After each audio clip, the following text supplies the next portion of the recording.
ઓમ અસતો માં સદગમય તમસો માં જ્યોતિર્ગમય મૃત્યોર્માં અમૃતમ ગમય. એટલે કે મને અસત્યમાંથી સત્ય તરફ લઈ જાઓ, અંધકારમાંથી પ્રકાશ તરફ લઈ જાઓ અને મૃત્યુમાંથી અમૃત તરફ લઈ જાઓ.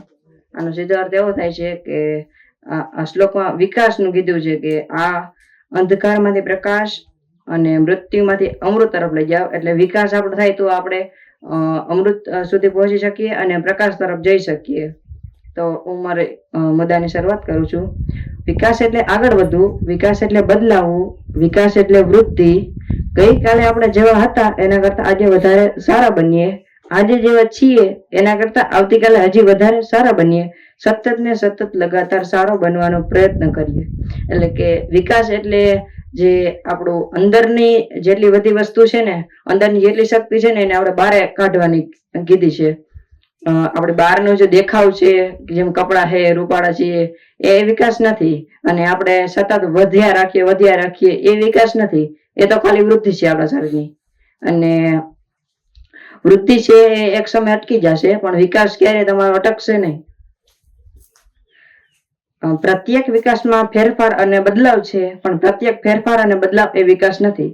એટલે કે વિકાસમાં ફેરફારે છે અને બદલાવે છે, પણ બધા ફેરફાર ને બદલાવ વિકાસ નથી. જેમ કે આપણી હાઈટ વધી, કે આપણું મોઢું છે એ દેખાવ ચેન્જ થયો, તો એ વિકાસ નથી, એ ખાલી બદલાવ અને ફેરફાર જ છે. પણ વિકાસમાં આપણે બદલાવ અને ફેરફાર બે છે. બાહ્ય ચીજોનું એકત્રીકરણ નહીં, બલકી આંતરિક શક્તિઓનું પ્રગટીકરણ. એટલે જે બાહ્ય ચીજ છે આપણે બધી, જેમ કે આપણે કોઈ યારે વાત કરતા હોય, કોઈ યારે બોલતા હોય કે અન્ય કોઈ વસ્તુ, એમાં વિકાસ દેખાય છે. અને જેમ કપડા પહેરવાના છે, કે આપણે માથું સરસ દેખાય, કે આપણે મોઢું સરસ દેખાય, કે લગ્નમાં જવાનું હોય તો છોકરી છે એ મેકઅપ કરે ને પાર્લરમાં જાય ને, એ વિકાસ નથી, એ ખાલી બાહ્ય દેખાવ જ છે. અને એને વિકાસ કોઈ કહેશે પણ નહીં. સમજણ, સંવાદ, સુખ, શાંતિ, સંતોષ અને આનંદ એટલે વિકાસ. આપણે સારી સમજણ હશે, આપણે સંવાદ કરતા આવડતો હશે, સુખ શાંતિ હશે અને સંતોષ અને આનંદ હશે ને, તો ઓટોમેટિક વિકાસ થવા માંડશે આપણો. વિકાસ એટલે વૃદ્ધિ. નાનકડા બીજમાંથી અંકુર અને અંકુશમાંથી છોડ અને છોડમાંથી વૃક્ષ એ વિકાસ છે. અંકુરણ થવા માટે બીજનું તૂટવું અનિવાર્ય છે અને વૃક્ષ થવા માટે છોડનું બધી દિશામાં વધુ અનિવાર્ય છે.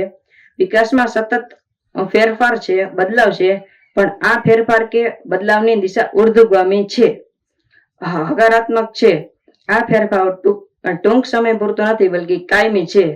જોકે આ કામ ચલાવ ફેરફાર હશે તો એ પુનઃ પોતાનું સ્વરૂપ ધારણ કરી લેશે, પણ જો એ કામ ચલાવ નહીં હોય, એટલે કે કાયમી હશે, તો એ ફેરફાર કહેવાશે વિકાસ. અમે એમ કીધું છે, જયારે નાનકડું બીજ હોય કોઈ પણ, જે અત્યારે આપણે મગફળી વાવીએ તો મગફળીનું એક નાનકડું બીજ હોય, એમાંથી એને અંકુશ થવું પડે, એટલે બીજને તૂટવું અનિવાર્ય છે. જો એ તૂટી ના શકે તો એ કોઈ વૃક્ષ નહીં બની શકે, એટલે છોડ નહીં બની શકે.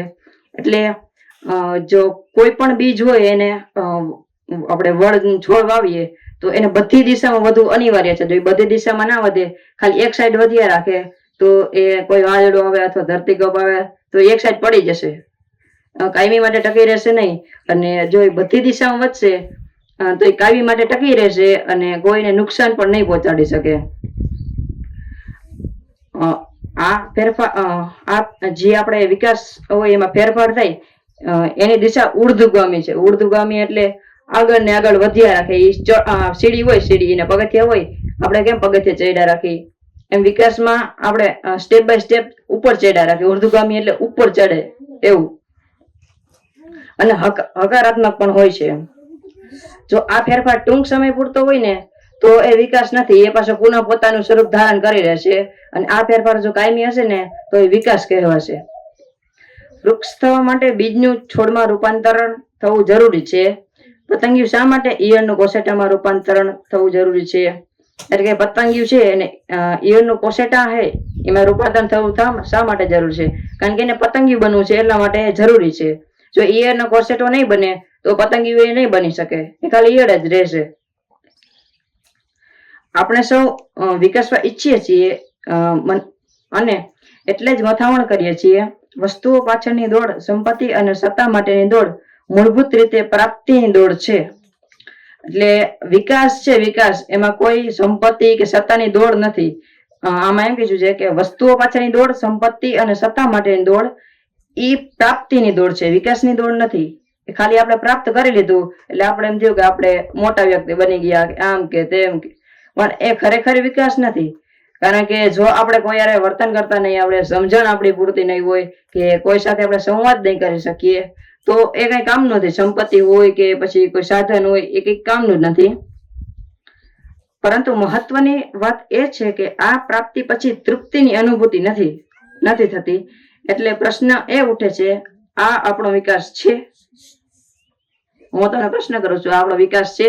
જે પ્રાપ્તિની દોડ છે, સંપત્તિની દોડ છે, અને એ સંપત્તિ આપણે હાસિલ થઈ ગઈ પછી આપણે તૃપ્તિની અનુભૂતિ નથી, તો એ વિકાસ છે? તો શું છે વિકાસ? તો વિકાસ સમજણ, સંવાદ, સુખ, શાંતિ, સંતોષ અને આનંદ હોય તો આપણો વિકાસ ચાલુ રહે. અને આપણે સંવાદ કરતા જ ના આવડતો હોય તો આપણો વિકાસ ના થઈ શકે. તો શું એની દિશા ઉર્ધ્વગામી છે ખરી? સંપત્તિની પાછળ દોડ છે, એની દિશા ઉર્ધ્વગામી છે? વિકાસની વિભાવના સ્પષ્ટ રીતે સમજવા પુનઃ આપણે બીજમાંથી છોડ થવાનું ઉદાહરણ જોઈએ. એટલે આની વિભાવના છે વિકાસની, એ આપણે પાછી સમજવા માટે બીજમાંથી છોડનું રૂપાંતરણ થવું જોઈએ. એટલે બીજને તૂટવું તો અનિવાર્ય છે જ, સાથે સાથે એને સારી રીતે ભેજ મળે, હવા મળે તો એ તૂટે પણ છે અને મોટું વૃક્ષ બને છે. છોડ એ બીજની અંદર છુપાયેલી એક સંભાવનાની એક અભિવ્યક્તિ જ છે. વડના બીજમાં સમગ્ર વડનું વૃક્ષ થવાની સંભાવના સમાયેલી છે. કે વડનું જે બીજ હોય એમાં વટવૃક્ષ થવાની સંભાવના છે. એ હકીકત નથી, હજી ખાલી સંભાવના છે. તેને યોગ્ય માટી, ભેજ, સાનુકૂળ વાતાવરણ મળતા જ આ સંભાવના ધીમે ધીમે હકીકત સ્વરૂપ ધારણ કરે છે. એટલે કે આપણે જે વડનું બીજ હોય એને પ્રોપર વાતાવરણ મળે, ભેજ મળે અને માટી યોગ્ય મળે એટલે ધીરે ધીરે હકીકત ધારણ કરે. જે પેલા સંભાવના હતી, વટવૃક્ષ થવાની સંભાવના હતી, એ ધીરે ધીરે હકીકત ધારણ કરતી જાય.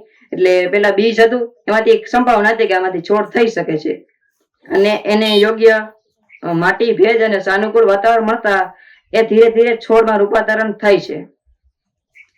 આપણી અંદર પણ આવી અનેક સંભાવનાઓ સમાયેલી છે, જે આપણે સરળ ભાષામાં આંતરિક શક્તિઓ તરીકે ઓળખીએ છીએ. વિકાસ એટલે આપણી આંતરિક શક્તિઓની બાહ્ય અભિવ્યક્તિ. જે કંઈ અંદર છુપાયેલું છે તેનું બાહ્ય પ્રગટીકરણ. આમાં એમ કીધું છે કે આપણી અંદર પણ આવી બહુ સારી સંભાવના છુપાયેલી છે કે આપણે મોટા થઈએ પછી આપણું યોગ્ય જ્ઞાન પ્રાપ્ત કરી લઈએ, પછી આપણો વિકાસ થાય ને આપણે નાના હોય ત્યારે આપણી સંભાવના છે કે આપણે મોટા થઈ અને આપણા અંદર વિકાસ થશે અને આપણે કોઈ સારા વ્યક્તિ, ગાંધીજી જેવા બની શકીએ, એવી આપણી અંદર એક સંભાવના છુપાયેલી છે અત્યારે. ગાંધીજી એ એક આંતરિક સત્ય અને અહિંસાની અભિવ્યક્તિ ગણાય છે. બુદ્ધ એ કરુણાની અભિવ્યક્તિ ગણાય છે. ઈસુ ખ્રિસ્ત એ પ્રેમની અભિવ્યક્તિ ગણાય છે. વિકાસમાં આમ બાહ્ય ચીજો કે વસ્તુઓનું એકત્રીકરણ કરવાનો પ્રયાસ થતો નથી. એટલે વિકાસમાં બાહ્ય કોઈ ચીજ છે ને એને એકત્રીકરણ નથી કરવાનું. જેમાં પૈસાનું એકત્રીકરણ કરીએ કે પછી કોઈ પૈસા વાહે આપણે પડી જઈએ, પૈસા પૈસા પૈસા પૈસા, તો એનો કોઈ મતલબ નથી પૈસાનો. એ પૈસા પછી આપણે જો તૃપ્તિની અનુભૂતિ ના થાય ને તો એનો કોઈ મતલબ જ નથી એ પૈસાનો.